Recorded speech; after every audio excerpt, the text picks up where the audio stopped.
Praise the lord. ನಮಗೆ ಕರ್ತನ ರಕ್ಷಕನೂ ಆಗಿರುವಂತಹ ಯೇಸು ಕ್ರಿಸ್ತರ ಅತಿ ಪರಿಶುದ್ಧವಾದ ನಾಮದಲ್ಲಿ ನಾನು ನಿಮ್ಮನ್ನು ಹೊಂದಿಸ್ತಾ ಮತ್ತೊಂದು ಸಂದೇಶ ಜೊತೆ ನಾನು ನಿಮ್ಮ ಮುಂದೆ ಬಂದೇನೆ. ದೇವರ ಹಸ್ತವು ತಾನೇ ಕಳೆದ ದಿನವೆಲ್ಲ ನಿಮ್ಮನ್ನು ನನ್ನನ್ನು ಆತ್ಮಿಕವಾಗಿ ವಾಕ್ಯಗಳ ಮೂಲಕವಾಗಿ ಬಲಪಡಿಸಿ ಚೈತನ್ಯಗೊಳಿಸಿ ಜೊತೆಗಾರರಾಗಿದ್ದು ನಡೆಸ್ತಿದ್ದಾರೆ. ವೈಯಕ್ತಿಕವಾಗಿ ನಮ್ಮ ಅಗತ್ಯಗಳನ್ನ ಪೂರೈಸಿ ನಾವು ಕೈ ಇಟ್ಟು ಮಾಡ್ತಕ್ಕಂಥ ಕೆಲಸಗಳನ್ನ ಆಶೀರ್ವದಿಸಿ ಕಾದು ಪೋಷಿಸಿ ಜೊತೆಗಾರರಾಗಿದ್ದು ನಡೆಸ್ತಿರೋದಕ್ಕಾಗಿ ದೇವರಿಗೆ ಸ್ತುತಿಯೂ ಘನವು ಮಹಿಮೆಯು ಸದಾಕಾಲವೂ ಸ್ವಂತವಾಗಿರಲಿ. ಆಮೇನ್. ಈ ದಿನದ ಸಂದೇಶದ ವಾಕ್ಯ ಭಾಗ ಜ್ಞಾನೋಕ್ತಿಗಳು 3ನೇ ಅಧ್ಯಾಯ 11-12ನೇ ವಾಕ್ಯ.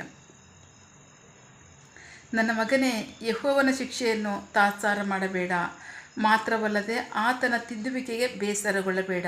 ಏಕೆಂದರೆ ತಾನು ಮೆಚ್ಚುವ ಮಗನನ್ನು ತಂದೆಯು ಶಿಕ್ಷಿಸುವಂತೆ ಯೆಹೋವನು ಯಾರನ್ನು ಪ್ರೀತಿಸುತ್ತಾನೋ ಅವನನ್ನು ಆತನು ತಿದ್ದುವನು. ದೇವರಿಗೆ ಸ್ತೋತ್ರ. ಬಹಳ ಪ್ರಮುಖವಾಗಿ ವಾಕ್ಯ ಭಾಗ ನೋಡ್ತಾ ಇದ್ದೀವಿ. ನನ್ನ ಮಗನೇ, ಯೆಹೋವನ ಶಿಕ್ಷೆಯನ್ನು ತಾತ್ಸಾರ ಮಾಡಬೇಡ, ಅಷ್ಟು ಮಾತ್ರ ಅಲ್ಲ ಬೇಸರಗೊಳ್ಳಬೇಡ. ದೇವರಿಗೆ ಸ್ತೋತ್ರ. ಪ್ರೀತಿ ದೇವ್ರ ಮಕ್ಕಳೇ, ದೇವರು ಏನು ಮಾಡ್ತಾ ಇದ್ದಾರೆ?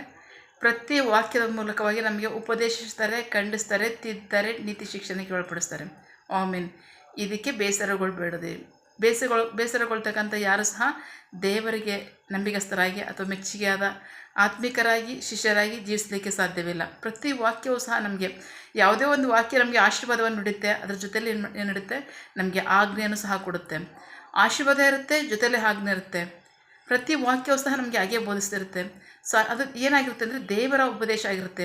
ದೇವರ ಉಪದೇಶ ತಿದ್ದುವಿಕೆ, ದೇವರ ಖಂಡಿಸುವಿಕೆ, ನೀತಿ ಶಿಕ್ಷಣಕ್ಕೆ ನಡೆಸುವಂಥದ್ದಾಗಿರುತ್ತೆ. ಅದಷ್ಟಕ್ಕೆ ನಡೆಸುತ್ತೆ ಅಂದರೆ ಇಲ್ಲ, ಪ್ರತಿ ಮನುಷ್ಯನನ್ನು ಪರಿಪೂರ್ಣತೆಗೆ ನಡೆಸುವಂಥದ್ದಾಗಿರುತ್ತೆ. ಆಮೇನ್. ಹಾಗಾಗಿ ದೇವರ ವಾಕ್ಯಕ್ಕೆ ನಂಬಿಗಸ್ತರಾಗಿ ವಿಧೇಯರಾಗೋಣ.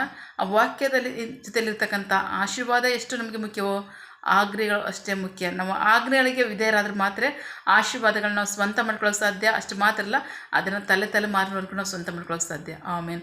ಹಾಗಾಗಿ ನಂಬಿಗಸ್ತರಾಗಿ ದೇವರ ವಾಕ್ಯಕ್ಕೆ ವಿಧೇಯರಾಗೋದ್ರ ಮೂಲಕವಾಗಿ ದೇವರಿಗೆ ಒಳ್ಳೆಯ ಆತ್ಮಿಕರಾಗಿ ಒಳ್ಳೆಯ ಸೇವಕರಾಗಿ ನಾವು ಜೀವಿಸೋಣ.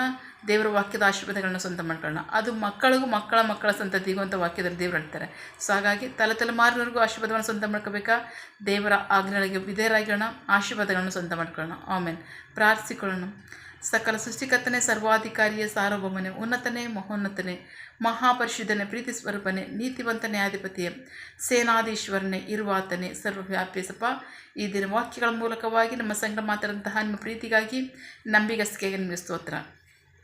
ವಾಕ್ಯ ಭಾಗದಲ್ಲಿ ನಮ್ಮ ಸಂಗಡ ಮಾತನಾಡ್ತಾ ಇದ್ದೀರಾ ಕರ್ತನೆ ಸಪ್ಪ. ನೀವು ನಿಮ್ಮ ಪ್ರತಿ ವಾಕ್ಯದ ಮೂಲಕವಾಗಿ ನಮಗೆ ಉಪದೇಶಿಸ್ತೀರಾ, ಖಂಡಿಸ್ತೀರಾ, ತಿದ್ತೀರಾ, ನೀತಿ ಶಿಕ್ಷಣಕ್ಕೆ ಒಳಪಡಿಸ್ತೀರಾ. ಅಷ್ಟು ಮಾತ್ರ ಅಲ್ಲ, ಪರಿಪೂರ್ಣತೆಗೆ ನಮ್ಮನ್ನು ನಡೆಸ್ತೀರಾ. ಆಮೇನ್.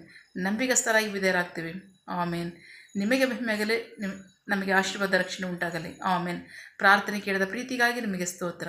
ಆಮೇನ್. ನಿನ್ನ ಜನರು ಕೈ ಇಟ್ಟು ಮಾಡ್ತಕ್ಕಂಥ ಕೆಲಸವನ್ನು ಆಶೀರ್ವದಿಸು, ಅವರ ಅಗತ್ಯಗಳನ್ನ ಪೂರೈಸು, ಕೊರತೆಗಳನ್ನ ನೀಗಿಸು. ಆಮೇನ್. ಯಾವ ಕಾರ್ಯದಲ್ಲಿ ಅವ್ರು ನಿರೀಕ್ಷೆ ಉಳ್ಳವರಾಗಿದ್ದಾರೆ, ಆ ಕಾರ್ಯದಲ್ಲಿ ತಕ್ಕ ಸಮಯದಲ್ಲಿ ನಿಮ್ಮ ಚಿತ್ತಾನುಸಾರವಾಗಿ ಹೊಂದ್ಕೊಳ್ಳಿ. ಆಮೇನ್. ನೀವು ಹಾಕಿ ಮಾಡೋ ಪ್ರೀತಿಗಾಗಿ ನಂಬಿಗಸ್ತಿಕೆಗೆ ನಿಮಗೆ ಸ್ತೋತ್ರ. ನಮ್ಮ ಪ್ರಾರ್ಥನೆಯನ್ನು ಕೇಳಿದ್ದೀರಾ, ಅದರಂತೆ ನಡೆಸ್ತಿರೋದಕ್ಕಾಗಿ ಸ್ತೋತ್ರ. ನಮ್ಮ ಪ್ರಾರ್ಥನೆಯನ್ನು ನಮ್ಮ ರಕ್ಷಕನಾದ ಯೇಸು ಕ್ರಿಸ್ತರ ಅತಿ ಪರಿಶುದ್ಧವಾದ ನಾಮದಲ್ಲಿ ಪ್ರಾರ್ಥಿಸಿ ನಿಮ್ಮ ಪಾದಗಳು ಸಲ್ಲಿಸಿ ನಾವು ಬೇಡಿ ಹೊಂದಿದ್ದೇವೆ ನಮ್ಮ ಜೀವಗಳ ತಂದೆ. ಆಮೇನ್. God bless you all. ದೇವರು ತಾನೇ ಇದರ ವಾಕ್ಯಗಳ ಮೂಲಕವಾಗಿ ನಮ್ಮ ಸಂಗಡ ಮಾತನಾಡಿದ್ದಾರೆ, ನಮ್ಮನ್ನು ಆಶೀರ್ವದಿಸಿದ್ದಾರೆ. ಆಮೇನ್. All the best.